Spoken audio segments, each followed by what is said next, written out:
Hello, and welcome to The Milk of the Matter. This is a podcast production that's brought to you by the Breastfeeding and Child Nutrition Foundation. I'm Dr. Alison Bernard, and I'm the Executive Director of the organization and the host today. And today we have with us on the couch, we have Mrs. Claire Millington. Mrs. Millington is an educator, and she's done lots of research on maternal and child health here in Barbados. So, Mrs. Millington, it's really good to have you here. It's my pleasure. So let's start with the stories around enslaved women. And we know that oftentimes, well, I've read that oftentimes women were not allowed to feed their own children, but they had to feed their master's children. Can you put that into some kind of historical context for us? Well, that process is called wet nursing. And wet nursing wasn't something that was unique to slave societies. It is as old as biblical times, really. When mothers were unable to feed their children, women died in childbirth and so on, a woman who was lactating, a nursing mother, would be found to feed the baby. Right. So that was a custom right through history in several societies that a wet nurse would be found when the mother could not feed the baby. Okay. Even from ancient times, the practice was prevalent, and there's even historical evidence that in early Greek and Roman societies, particularly with the Greeks, that they would be very particular about who could be wet nurses. They would look for someone who was healthy, someone who had good hygiene, and so on. So it wasn't that any woman that was nursing would automatically be a candidate for being a wet nurse, but they would look at the woman's health as well. I did some reading, some research on it, and I did come across that, I don't know if it's the 18th century or so, wet nursing became in vogue. And actually, the women of high society decided that they had better things to do. They didn't have time to breastfeed their babies, so they actually would hire a wet nurse. Yes. I don't know if you know about that period of time. Yes. Of course, wet nursing, procuring a wet nurse was very common among the upper classes. I mean, they could pay a nurse to come in, but certainly when we look at British aristocrats and European aristocrats in general, if you take somebody like Queen Victoria, who had several children, wet nurses were procured because, it's unseemly for women of high society to be sitting around nursing and whatnot. Right. So, not breastfeeding or having the privilege of hiring a midwife was something of status. You could afford to do it. Right. Of course, ordinary laboring women didn't have that luxury. Right, they had to breastfeed their own babies. Yes. And then I also read about it became less in vogue maybe a few however many years later, because there was this concern about the aura or whatever of that wet nurse might be transferred to the baby, and so it became less in vogue. So it seems as though breastfeeding has gone through ebbs and flows in terms of whether it's happening or whether it's not happening. Yes, that's true. Right, okay. So breastfeeding is natural. We agree, and I think everyone agrees that breastfeeding is natural. All species, all mammals, they will feed their young through their teat. Yes. But it seems as though our, higher level beings, us humans, we've decided that, it might not necessarily be the thing that we want to do. How do you see perceptions of breastfeeding has changed over time? Why do you think that they've changed over time? I think as civilizations change, every aspect of society will change, including natural functions. Breastfeeding is a natural function, but natural functions are sometimes altered because societies become more affluent or they have different values. And that's what's happened to breastfeeding as well. In more primitive societies, breastfeeding is not an option, is something that's natural. But with societal development, people have options. So if options present themselves and it is convenient and it is affordable and it is seen as something as desirable, then any practice would be embraced. So just as that would apply to breastfeeding as well, when suitable alternatives were found and when breastfeeding was seen to be inconvenient for the modern lifestyle for whatever reason, then it wasn't done or was not as popular because alternatives were present. I just wonder whether or not we should accept that. For example, Mm-hmm. what happened over the last couple of years where a formula company that will remain nameless, Mm-hmm. they had to, there was a challenge in terms of getting that product from that formula company. Mm-hmm. And here in Barbados, we then were at a standstill. And we have a WhatsApp chat. The BCNF has a WhatsApp chat. Mm-hmm. And a lot of the mums were in a tizzy because they could not get this formula that their babies previously were on. Mm-hmm. If they had been breastfeeding, there would have been less of a challenge for them. Because breastfeeding, you pull out the breast, you put it in the baby's mouth. It's, no sterilization. It's cheap, on tap. There are a lot of people now that are saying, well, breastfeeding isn't free, that there's a cost, mother's time and energy, etc. But I think that when people talk about those particular things, they're being a little disingenuous. Breastfeeding is hard. It will require time and energy. But I just wonder whether or not we should accept that because we have evolved as a society, that breastfeeding, something that is so natural and still very relevant, as we can see from what happened with that formula company, should we accept that society and evolution is going to make it now obsolete? I don't know that I agree, but what do you think?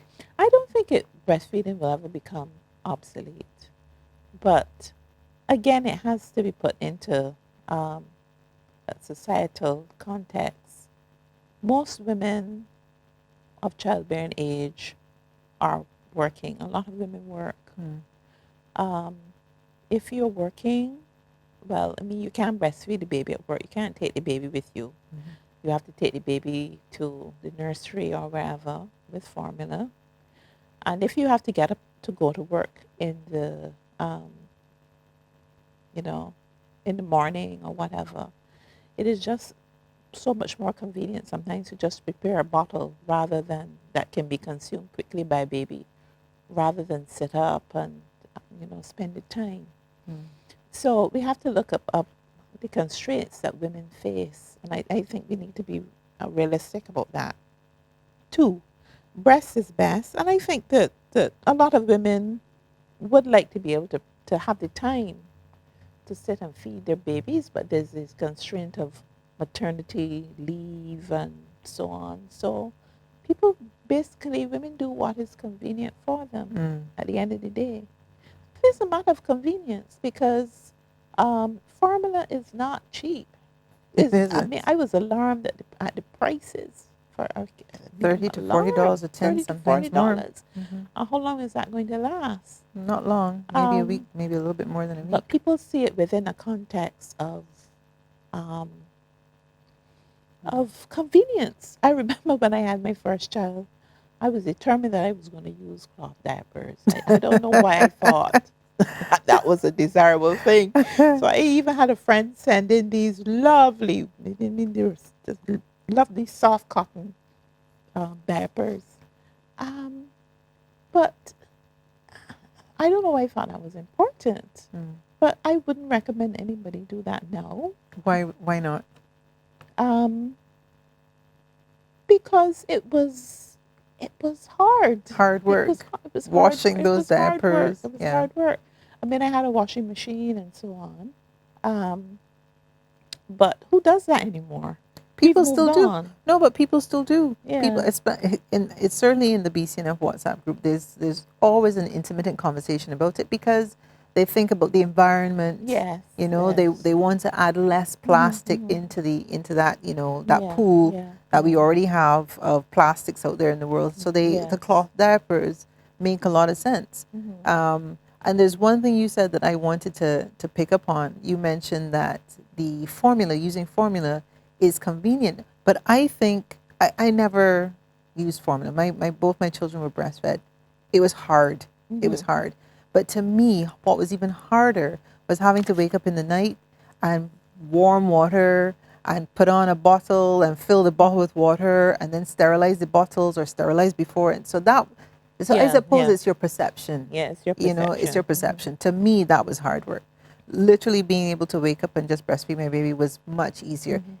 And I think, to be fair, when you're breastfeeding, it is the first 2 weeks is the worst.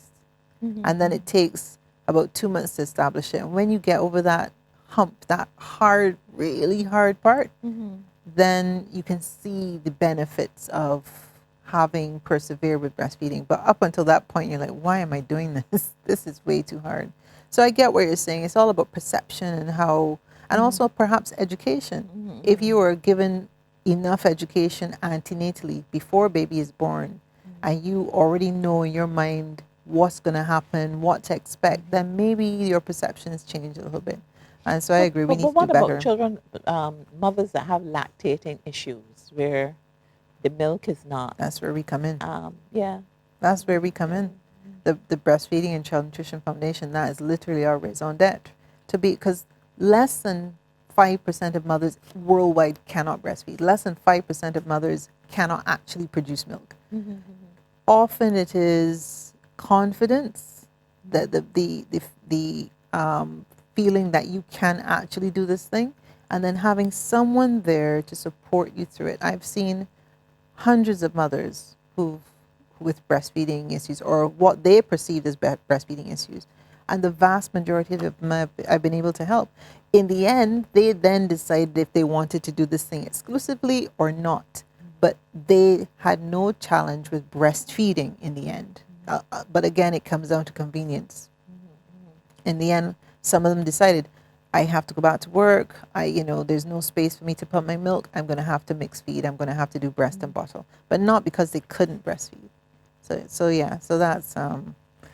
that's where we are. So the perceptions, you think in your mind is societal, in terms of how perceptions of breastfeeding have changed. Can you tell us a little bit about the average mother in Barbados at the time? Do you think that they wanted to breastfeed? Was it just they expected to be able to breastfeed? What was at what time? I mean, when I... So historically, when you go back in time, a couple of 100 years, is it that the majority of women, would you be able to give us some information about whether or not they were able to breastfeed, and what were the challenges that they would have had with breastfeeding? Infant mortality was extremely high. Because, of course, Barbados was not a homogeneous society. The bulk of the population would have been black enslaved women, and in the post-emancipation period, black laboring women. And laboring women had to labor. And it is really hard sometimes when you think of that period of history that they lived through, where poverty stalked them constantly. And women worked. A lot of women worked. I remember a hawker. She used to sell things around the school, and chatting to her one evening, she was talking about her life, and she said she'd lost children because she had to head cane. Excuse me. She had to head cane. In the old time days, women would, you didn't have, put it on their head. Okay. So that was the reality for some women. So having a full-term pregnancy, not having a stillbirth, having your child live to 1 year old, that was not a given. That was not a given. The rates in Barbados for that, the post-emancipation period, was like you could have infant mortality rate of between 300 and 400 children per 1,000 births. Wow. Extremely high. Wow. right? Because mother's nutrition was poor, women worked, um, and working mothers, poor sanitation, and it was a bad combination. Mm. And then when children were weaned, they were weaned on pap. Right. What can And you give us? What is PAP? pap is cornmeal, Okay. or various corns, guinea corn, um, Indian corn. Mm-hmm. Um, so they were fed these starchy paps. If you were a little better off in the later period, goat milk was recommended. Okay. Yeah, they would use goat milk for formula. Goats were kept to feed children Mm-hmm. because I've forgotten now, but goat milk was deemed as superior to cow's milk, Really? more suitable, Okay. and it had to be goat from one goat. Sorry, milk from one goat. You know what I mean? You didn't Or get mixed you milks didn't from different yes, goats. you Right. preferably had one goat. Okay. So that was what was done. But there were all kinds of hardship issues around Mm. infant feeding, in the historical period. I have to be honest with you. I am gobsmacked because in my mind I have this idea that historically women just bred breastfed, gangbusters, that they literally just, woke up, they breastfed, they had the babies with them and they just breastfed. I forgot that these mothers would probably be working just like our mothers are working now and have similar challenges. Yes. To accept that our mothers have formula that they use and they had to use this probably not Pap. particularly nutritious, Yeah, probably if you very were harmful. desperately poor, some children were fed sweet water. Right. Condensed milk was very, Oof. very popular, Wow. because condensed milk doesn't require any, Yeah, you don't have to yeah, preserve it or anything. Yeah. but condensed milk is also very sugary, Exceedingly so. extremely sugary. And that was really a staple. Condensed milk is still very popular. And And still very children were fed condensed milk. and actually and Rihanna, our producer, we would have had conversations around historically how sugar back then Mm-hmm. was so prevalent Yes. and how much of it we ingested and how that has just transmitted through the generations to the amount of sugar we ingest now. Yes, We yes. Sweet actually water, a exactly drink. You just literally put sugar in in water and you water, drink that. but basically I was going to call a brand, but basically that's the sodas that we get right now: sugar and essentially sugar and water. Mm-hmm. Right. We were just talking about the fact that I mean, as a society, as a region, Mm-hmm. often the products that we get in terms of trade, and we get from manufacturers and producers and distributors, often have higher salt and higher sugar than anywhere else in the world. Mm, there. We get pushed a lot of the high sugar, high salt products, and I wonder how much of that is that. Well, that is our taste because it It's has. definitely taste, because I find Barbadians tend to sweeten their Yeah, drinks. Even these natural juices, yeah, very they sweet. are so sweet. Yeah, very People sweet. add a lot of sugar, and I'm thinking, can you taste that this is too sweet? Probably not. Mm. Probably not. We've had conversations from a public health perspective in terms of actual manufacturers dropping the sugar content of their products. Mm. And obviously that is a worry for them because then will anyone drink it? But there's a certain amount you can drop by ever Yes, so often yes, so that you don't yes, even notice. So it is yes. It possible is to do. possible. It's It is possible. possible to do. So yeah, there's a lot about commercialization of baby care and a commercialization of things like infant feeding. How do you think that might have changed the practice of breastfeeding? Commercialization, just as I mentioned with societal change, people are more affluent and they Mm. have the choices, and these choices present themselves. In older rural Barbados, you had the goat, Mm-hmm. or if you were so inclined, you had the condensed milk. Now you have all these things on the supermarket shelves that are brought in from overseas, and it's the convenience, it's the attractiveness. They're marketed as having vitamins and minerals and things that are for conducive to baby's growth and health and so on. So we see them as good formulas. We see them as something desirable to have. Um, I don't have a problem so much with that because we do know that formula is needed. It is. And, you get different kinds. Some for lactose intolerant babies based off soy. So there's the convenience of that. But what surprises me is baby food, actual baby food. The Gerber baby, these little jars and so on. And I could never really figure out, I never used them much. I could never figure out why they sold so well. Because here is something you're giving it to baby. You don't know how long it's been on the shelf. When you could just take a banana and crush it, or boil some peas and crush them, or make a little cereal, and so on. But again, it is the marketing. It is the marketing. These things are desirable, and as people become more better off, they see the ability to do these things as a convenience, and as a perk. I don't have to go through the problem of boiling the peas, or taking a pumpkin and boiling it and crushing it. I can just pop a little jar. Yeah.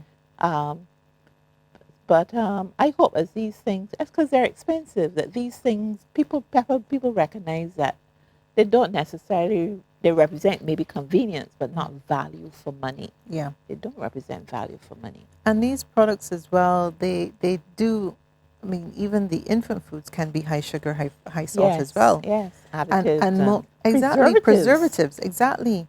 And as you said, when you could literally just, you have a banana laying around, and that's crush it with squirt a little breast milk in it if you want to crush it and give it to baby.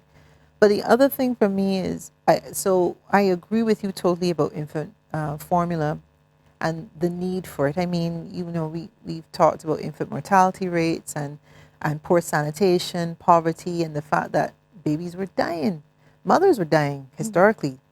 And so having formula was, in an emergency setting, if your mother had died, if the baby's mother had died, what else were you going to do? A lot of these mothers could not, as you say, afford a wet nurse.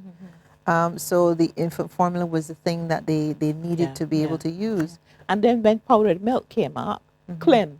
Yeah, Clem so was very, in the olden classic days, Clem was the still go-to still milk. there, still there. Yeah. So those so for example, at the BCNF, we don't ever chastise mothers for using formula. We do understand, because we are looking at the context, the environment that they're in. If you have short maternity leave, you have no policy in the workplace that allows you to pump your milk off when you get to work so you could maintain your milk supply. You have masses of formula on shelves because there's an international code of marketing breast milk substitutes, but there's no regulation of how these products are distributed and the access that mothers have to it. So they are often not impartially making the decision about how to feed their children. So if you have that environment, it's really hard to come down on a mother and say you should not be using formula. There's a lack of an enabling environment to allow them to just breastfeed and breastfeed exclusively, especially for the first 6 months. So, we accept that formula is something that is needed, because right now it is still considered the normative standard. I remember when we first started the organization, we went on the roads of Barbados and we were just talking to people, what do you think about breast milk and breastfeeding and so on? And one mother said that infant formula was better than breast milk. And I was surprised because, everybody's heard breast is best, breast is best, but obviously it has been used and overused so much that maybe perhaps people have lost its value. Perhaps it's lost its value. Because the cans are labeled that they're they're high vitamin, all of this. So someone may figure, well, this must be superior. A lot of those claims are unsubstantiated. They've made those claims, but there's no evidence anywhere that they actually do what they say they're going to do. I think it's very, you have to be really, really careful with how you look at these products and And also, if you have front of package warning labeling on these products, you'll be able to see what's on them. But often, when mothers are going supermarket shopping and they're looking, hard to make heads or tails of them, to be honest. A lot of the mums I talk to have no clue. They don't even bother to look at them anymore because they just find them extremely confusing. I remember with my first child in the hospital, a lady came around and she gave me samples Right. of, Mm-hmm. so that certainly was an encouragement to use a particular formula Definitely. that was done. I don't know if it's still done now, Well, if they it's still not come around and allowed. it's not supposed to be. But for example, we do have a code. It's called the International Code, or a policy rather, the International Code of Marketing of Breast Milk Substitutes. And that really is supposed to regulate exposure that mums get to these products. So they're not allowed to go into hospitals anymore. I don't know if you ever heard of the Baby Friendly Hospital Initiative. QEH is a baby friendly hospital, and they're seeking accreditation again, and they'll definitely get it. But it means that there's a policy, and you can't just do whatever you want as it relates to formula. And it's really about helping to manage how mothers are exposed and helping them to be able to make the decision around how they feed their child without being heavily influenced Yes. by organizations. We Barbados has voluntary compliance with that policy, which means it's not a law. And the fact is that if it's not a law, it's not going to be as effective. Yeah. So that's what we're working on as well.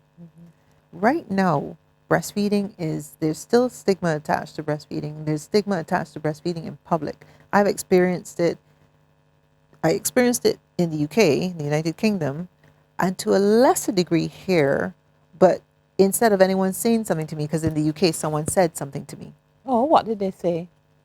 They said, as I was feeding my child and my breast was not exposed, they said, "Put it away, would you?"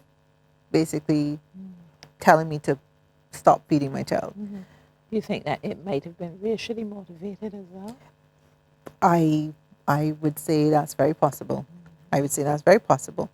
But certainly here, you don't get anyone saying anything to you. Although when I did my master's dissertation, one mum said that a man in a bus told her that she was dirty and she was obscene, basically for feeding her breast in the van. And she totally ignored him because the child was screaming his head off and needed to feed. Yes. So yes.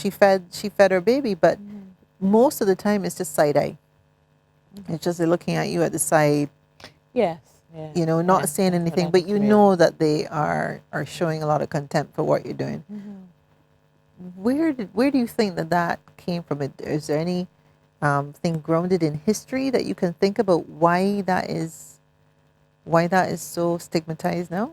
I don't know. I know certainly in certain cultures, even breasts are exposed and babies are being carried around in the arms and strapped on and so on, and they're breastfeeding at the same time. But again, I would say in Western society, and I think that's why I asked about race, because I think in Western society is seen more as the breast is more sexualized. Yeah, absolutely. In more, in what should I say, more indigenous cultures. Yes. Breasts are exposed. Functional. They're functional. Yep. So the sexualization of the breast means that it is not something that is it's not to be open. It's a private part. Right. And therefore, even as noble a thing as breastfeeding in public is frowned upon because it means exposing the breast. Yeah. So I think that's where it comes from, because I think that kind of negative perception is associated with Western society. But I think that so that is going to linger. I think that is very much, as we say, modesty is very, very much determined by who's the onlooker. Right. There's no need for modesty if eyes are pure. If eyes are impure and whatever, then you're going to have that reaction. But I think with people who have sensible attitudes and they recognize that babies need to be fed by their mothers and babies are not going to wait till they get home to be hungry, you would look happily upon seeing a mother breastfeeding her child. And I notice now that women try to be very discreet with it. You know, they may carry a Yes. scarf or Yes. whatever, so that you need not see the breast at all. Yeah. There are some mums that don't care, and Mm-hmm. they will their child is their priority, and they're just gonna, you know, Mm-hmm. take their breast out and feed their baby. I wonder, because I know that in Western societies in the U.S. and so on, that they've had to create laws Mm-hmm.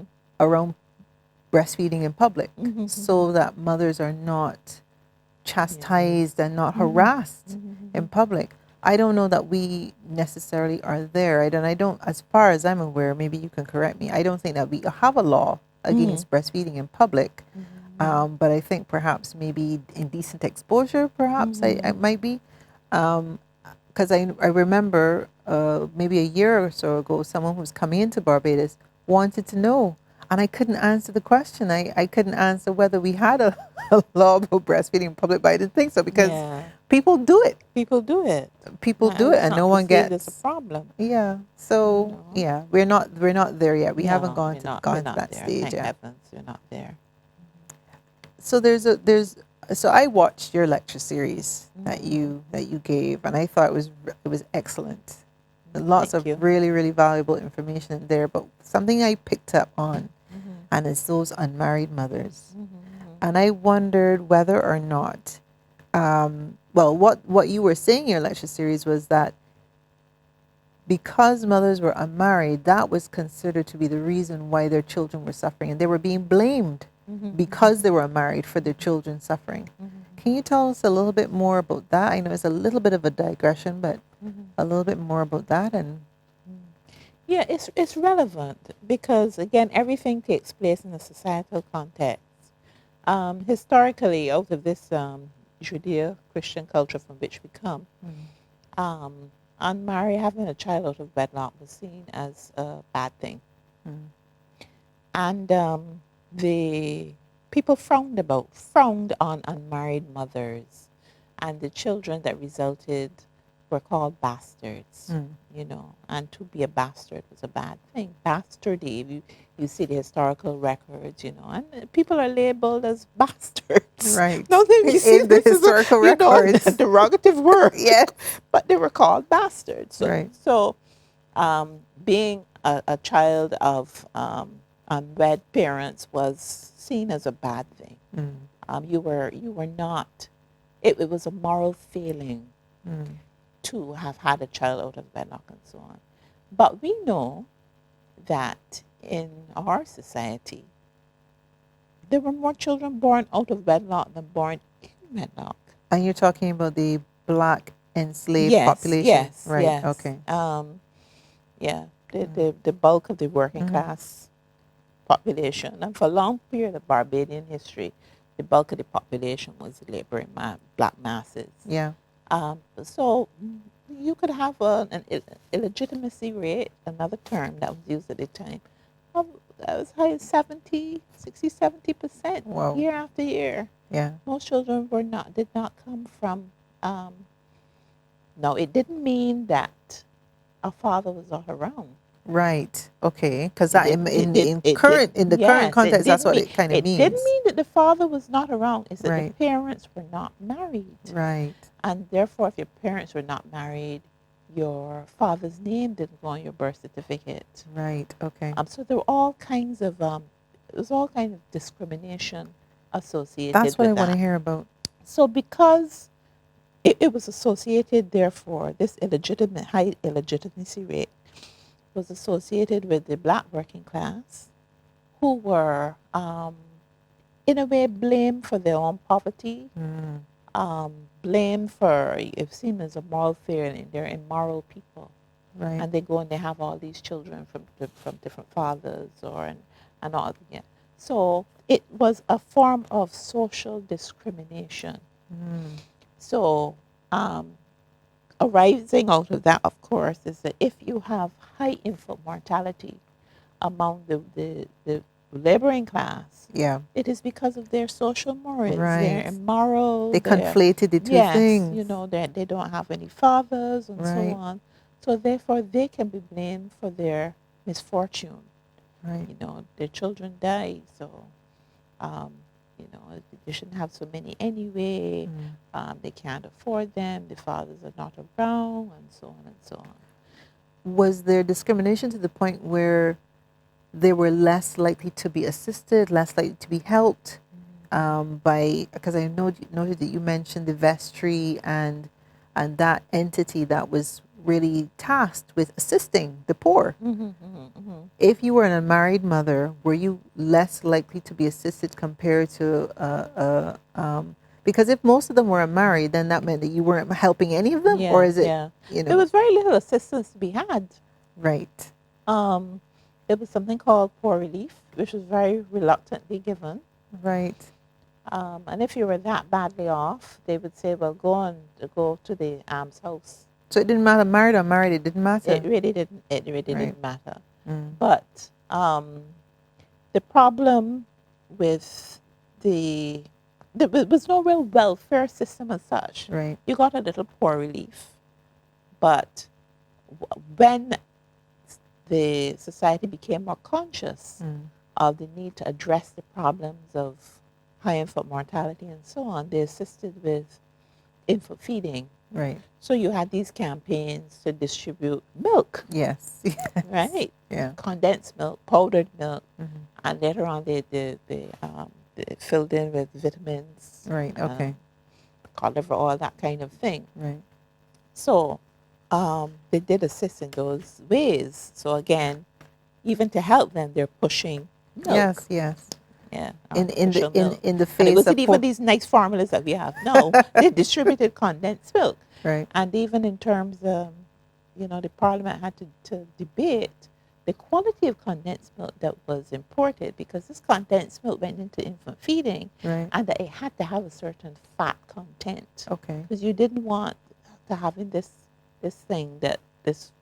formula that was so depleted. Right. Okay. So they wanted a whole milk kind of base condensed milk. So Right. that was what was And they pushed. were pushing this dried powdered milk in the face of poor sanitation. I think that was the thing that would that, so you're pushing the dry powdered milk, but then you're asking these poor parents to use water to prepare these milks, and obviously help Yes. not helping the infant mortality rate at No, all. I not at can all, only because imagine.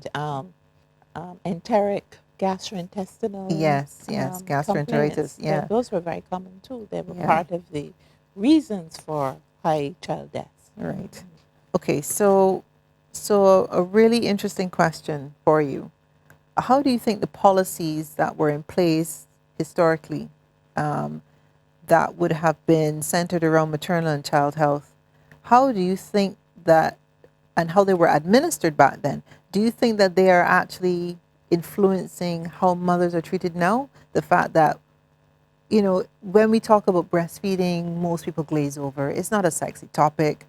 The fact that getting breastfeeding in the workplace policy, although it is important, it's not something that we have. We can't get longer maternity leave. I know we talk about the government not having enough money, etc. But why is it that we have to kind of push really hard for what is really a mother's reproductive prerogative?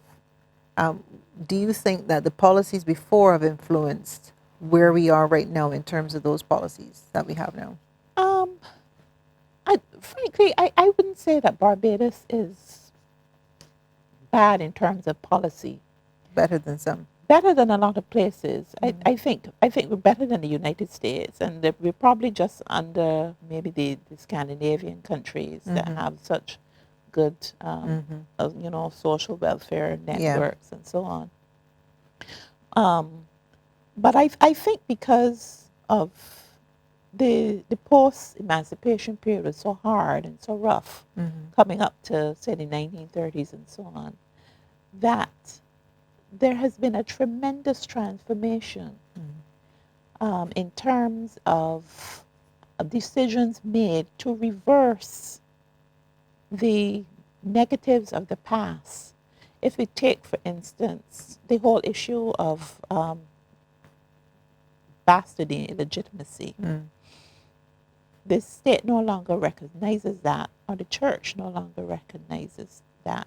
All children are deemed as equal. There's no discrimination against children anymore.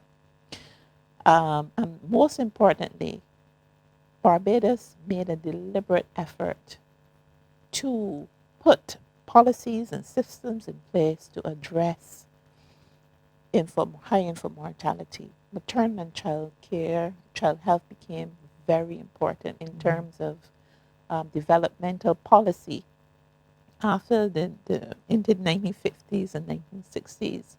So we have the establishment of several health centers around the country.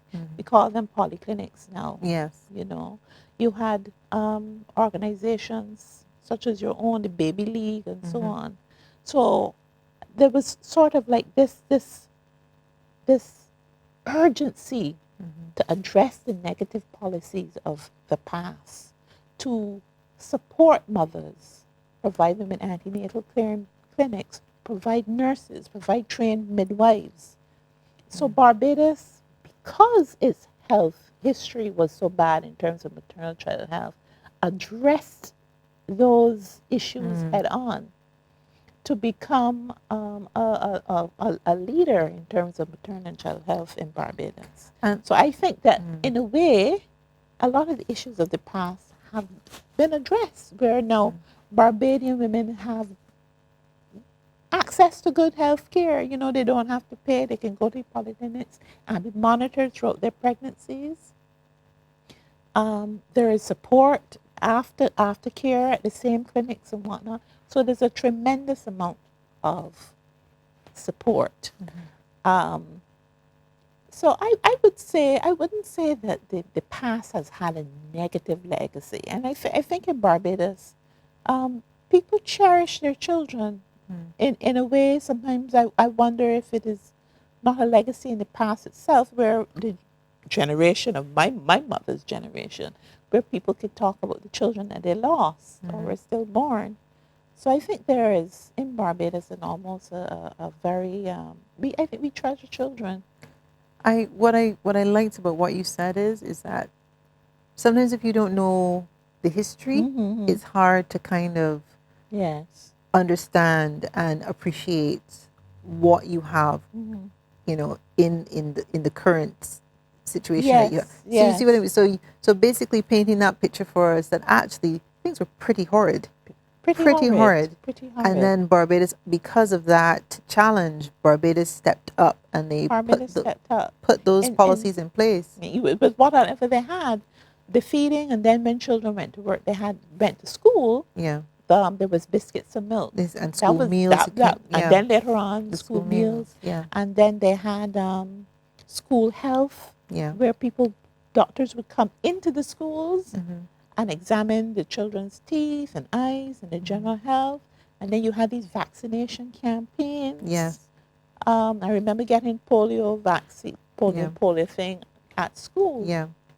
So Barbados said, look, we are going to address these issues that affect child health in Barbados. And I think we've built up a relatively good system. I think we have.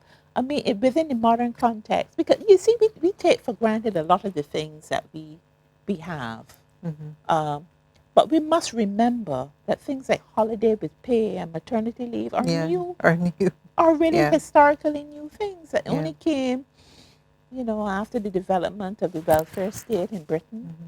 And therefore, they became, and because of the workers unions and so on, advocacy for that. But these things in the developing world only became a reality maybe 4 or 5 decades ago.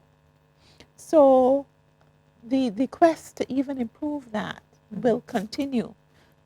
In, I think, Scandinavian countries, and I think in Canada, you can get as much as 1 year's maternity leave. Yes, yeah. So we have 3 months now. So paternity leave became an issue. Now we are moving toward toward a thing where Barbadian men could have paternity leave. So we're always I think Striving, yeah, striving to to improve and do improve better. and to do better. Yeah, And I don't think that we've done badly. right. Okay. I love your response. Um, and I think too that it there's always a need to be questful. There's always a need to try and improve things. And I suppose that's why we're sitting here. That's why the Yes. Breastfeeding Child Nutrition Foundation exists at all. So yeah, I guess I understand your point, and I think what we probably need to do more often is maybe take a look back Yes, and to see to where we've see come from. where we've come from, Yes. and keep it in Yes. perspective. Yes. Yeah. I mean, I think we've done so tremendously well. There is a baby that I know she was born at, I think, 22 weeks or something, and I was and her weight was, I don't even know if she was a pound. Possibly not. That is a tremendous achievement. Absolutely. Where that little baby was nurtured, and then the mother would pop the milk and she'd be fed and so on, and then she had some issues, but they were able to take her home. Yeah. And the monitoring, she's 2 years old now, but the monitoring continues. Yeah. And that was done free. They didn't have to pay for that. That is excellent pediatric care. Absolutely. Absolutely. Yeah. And the monitoring continues, monitoring her developmental milestones to make sure that as a premature baby, how she's keeping up, and then things put in place. If anything is detected, if she's not at the particular mark and so on, the state provides that. Yeah. And it's tremendous. Yeah. Because I was thinking in the great United States, would she have been able to get that level of care? Well, even if she could have gotten it, not free. Not free. And yeah, that would have potentially put her family in debt for life. many years. For many years. Tremendous achievements have been made. So not only in terms of good child care, but even now extended to neonates. I mean, fantastic record, I think. And, I certainly commend that unit and the healthcare system that we have. I think we have a lot to be thankful for. I agree. Yeah. Okay, so perhaps what has happened then is that we are in a state of complacency. We have achieved a lot. We do have, in terms of, and certainly regionally, a lot of people would say that Barbados is one of the leaders in terms of healthcare in the region. Yes. But perhaps we have reached a level of complacency in terms of maybe pushing forward certain aspects of healthcare. So my question to you then is, what do we need to do if we focus on, if you can take some of the lessons from before historically and put them now and bring them into now, what do we have to do to improve things around child nutrition? And I'll tell you where we are. Less than 20% of our mothers are exclusively breastfeeding. Most mothers will wean babies off the breast by an average of 8 months. This is old data. This is 2012 data. But we don't have any more recent data, unfortunately, for me to cite. A lot of mums are weaning babies onto solid foods, sometimes less than 6 months. 6 months is what is recommended. And I think that has been going on for many, many, many, many years. And we have children who are weaning onto solid foods, high salt, high sugar. We have a population of children in this country, 1 in every 3 is overweight or obese.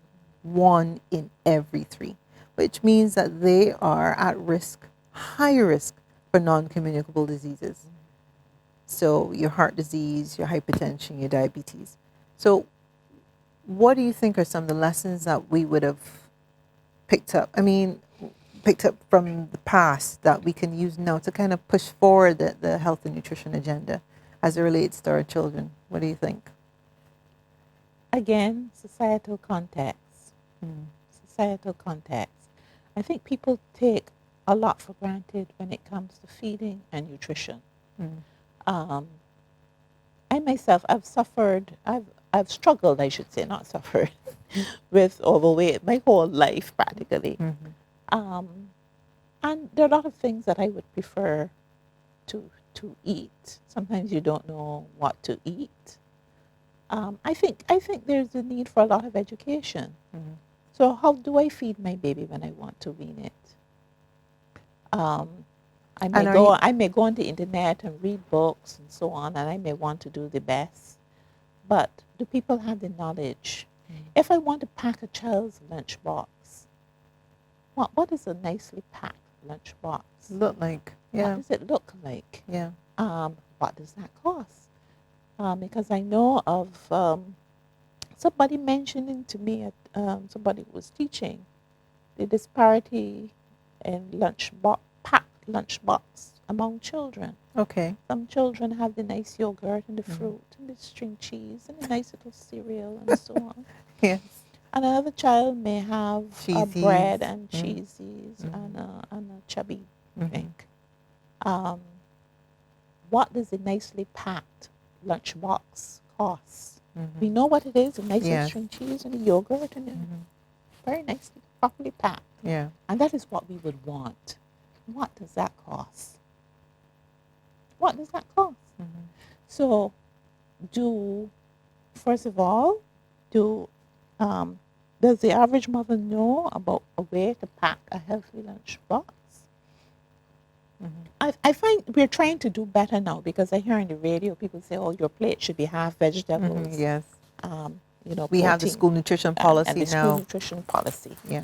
But at the end of the day, what is it that we need to be eating? I think the emphasis is too much on prohibition. Mm. Do not drink sweet drinks. So what do I drink?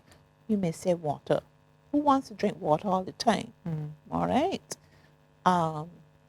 I may, I noticed that Lloyd's now has a nice these little cold tea bags that you could put into the flavor water. How do you flavor your water so it doesn't become boring? Yeah. How do I pack my child's lunch? I want to drink water, how do I provide a water? These things are becoming more popular and I think we're getting there. Yeah. But what does it look and what does it cost? What does it cost to pack that healthy lunchbox every day so that the child doesn't go to the canteen and buy fries and fried chicken leg? What do I give them instead that's going to be as filling and as appetizing? I think we needed a demonstration. Mm-hmm. You know what I would like to see? I would like to see a national nutritional diet. As Barbadians, this is what we're eating on a Sunday. Mm-hmm. Okay? You can have your peas and rice. Do not fry your chicken. Have your baked chicken. And this is your salad that is going to go with it. Mm-hmm. And for your afternoon snack, instead of having sweet bread, you can have some other thing done with coconut that's not calorific, that one of our very talented chefs can whip up. That's half the calories. Yeah. All right? You can make it with a different flour or whatever. What are you going to have for breakfast? Are you going to have 2 eggs? People may think you can't eat too many eggs. Yeah. The taboos about realizing no eggs are good. Yeah. What is it that I give my child? What is it that I prepare for lunch that is healthy? Tell me. Do you want me to have a meal of squash and boiled fish on a Monday, and sweet potatoes and grilled chicken and what does it cost? And so you're saying basically that we need to be a bit more explicit.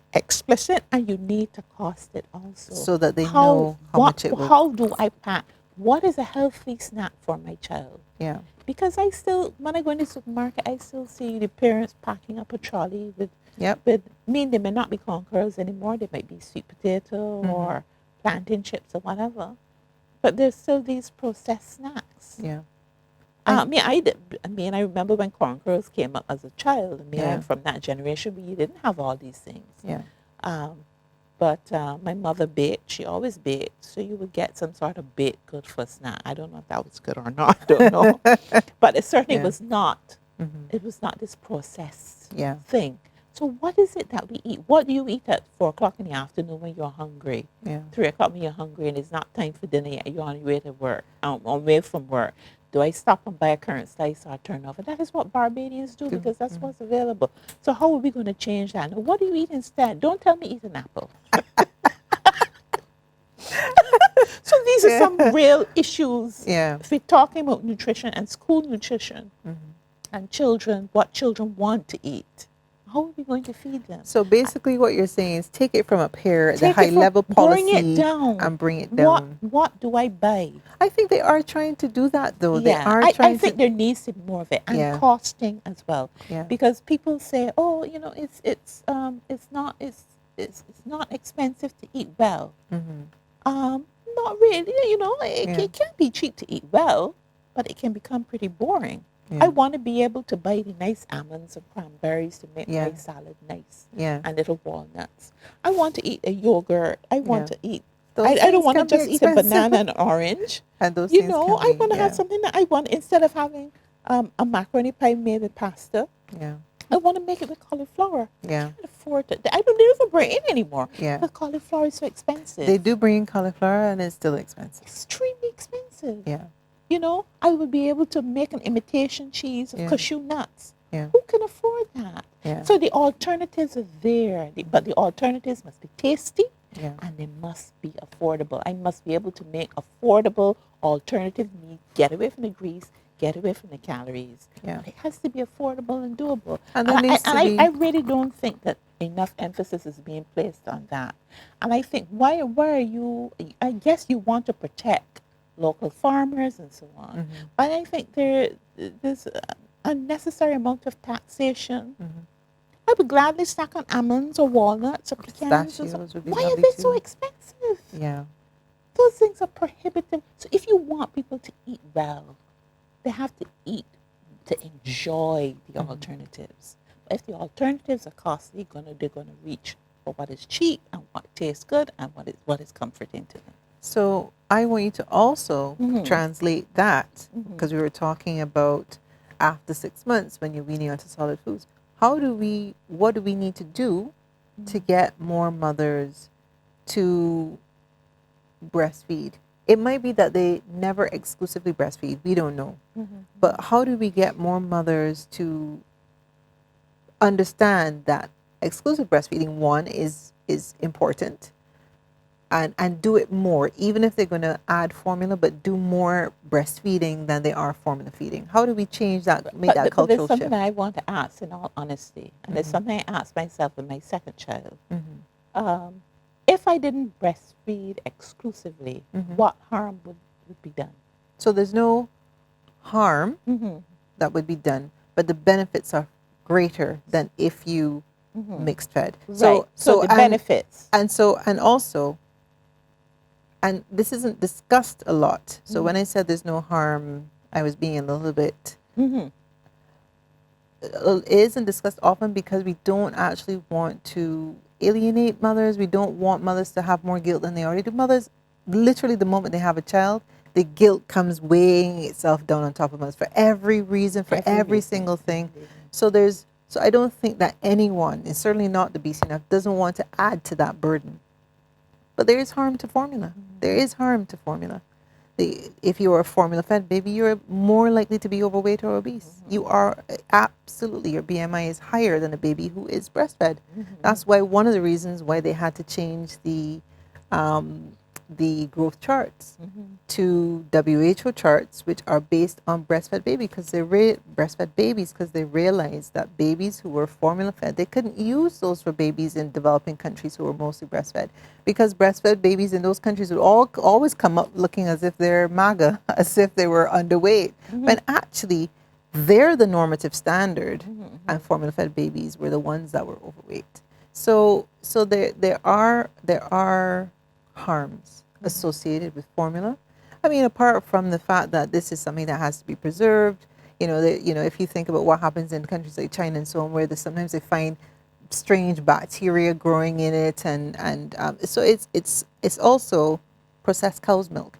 It's designed for cows, so it means that I say often with the mums that I deal with, they often say my baby is not stooling, very burpy, very gassy. And the only thing that they're doing is that they're formula feeding and they're breastfeeding. And from the time they stop breastfeeding and they add formula, babies are a bit more gassy and so on, which is why the formula companies have responded by saying, okay, this formula is lactose free, this one will work for anti-reflux, this one will work for constipation, because of the complaints of these mothers, because of what they know, the gastrointestinal effects of formula. So it's not as simple as just, well, if you exclusively breastfeed, there are more benefits than if you formula feed. There are, there's loads of them. Higher intelligence, they say. Not that if you are formula fed, you won't be intelligent. I was formula fed, actually. I think I'm pretty intelligent. Yeah. But what I'm saying is that the IQ points are higher if you are breastfed, and even more if you're breastfed exclusively for the first 6 months. And then you go on to continue to breastfeed. So, but I think that we're a little bit reticent about coming out and saying that, because we don't want mothers to feel bad about the choices. I don't want my mother to feel bad about the fact that she made, she tried breastfeeding for like 2 or 3 weeks and it was horrible for her and she didn't have support. And so she put me on formula. I don't want her to feel bad about that. I don't think we can do that to mothers. Yeah. I think you meet mothers where they are. Whenever I have a consultation, I meet them exactly where they are. And if they're formula feeding, they tell me what they want to do. If they want to get off the formula, I help them do that. If they want to breastfeed more, but they still want to be on formula, then I say, okay, that is a choice. You have the information. I've given it to you. And if this is a choice you make, I'm going to help you do that. Right? I think we just have to show mothers grace. Yes, that's the We important do have thing. to show mothers a lot of grace. Yes. I think a lot of mothers would like to breastfeed. Yeah. But you have to meet them where they are. Mhm. It comes easy to some and it's difficult for others. Absolutely. But the worst thing you don't want to have a new mother who's stressed out Exactly. about this thing not happening, and Yeah. so you meet mothers where they are. Absolutely. I think it's important to provide the information. And let them make their choice. And not just Yeah. say breastfeed. Mm-hmm. All right.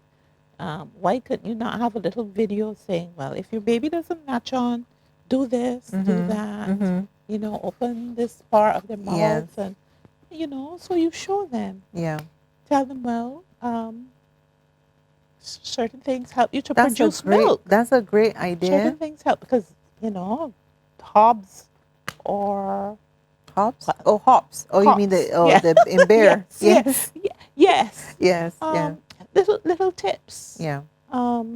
Things that would prevent you from producing milk. Provide more information that is useful. Demonstrate. Show them. If your baby isn't latching on, sometimes you have this problem. This is what you can do with your nipples. If your nipples get sore, why isn't this in? You can flash it across. Have these little ads like, they're telling you now about nutrition. Flash these ads around. So, excellent ideas. All stuff that the BCNF would like to do. You are basically saying we have to be a bit more hands-on. Yes. Hands-on and provide the information in granular detail. Not assume that these parents know what it is they're supposed to do, and support them while they're doing it, as opposed to just having policies come from down on high and just say do this and hope that they will figure it out. Because I think that we take a lot for granted. I think there's the perception that motherhood is a wonderful thing and you're going to have a baby. It is a wonderful thing. It is a wonderful thing. And you're going to feel, you're going to be floating on air. You have this baby and, it's just wonderful. Yeah. And it is wonderful. But it calls hard. for a tremendous amount of adjustment also. Yeah. And nobody tells you that. Yeah. I didn't even know that postpartum depression existed. It was a thing. Until I realized, it's a thing. It's not, it's actually a thing. Absolutely. Why am I feeling down? I should be happy. So people need to be, young mothers need to know you're not going to feel good all the time. You're going to be tired. You're going to need a lot of support. If you have support, get it. You need support. Put support in place. Do you have an aunt, a sister, a mother, a godmother? Do you have somebody who can maybe come and stay with you? Yeah. They need that nurturing around them. Because I think a lot of because of our, we don't live in a village context anymore. Not anymore. Yeah. So you have, this nuclear existence is person and their partner, and the partner is working as well, and so on and so on. And people think, well, I have to, or I can't do it alone, and then it becomes extremely stressful. Yeah. So things like that, you need the support.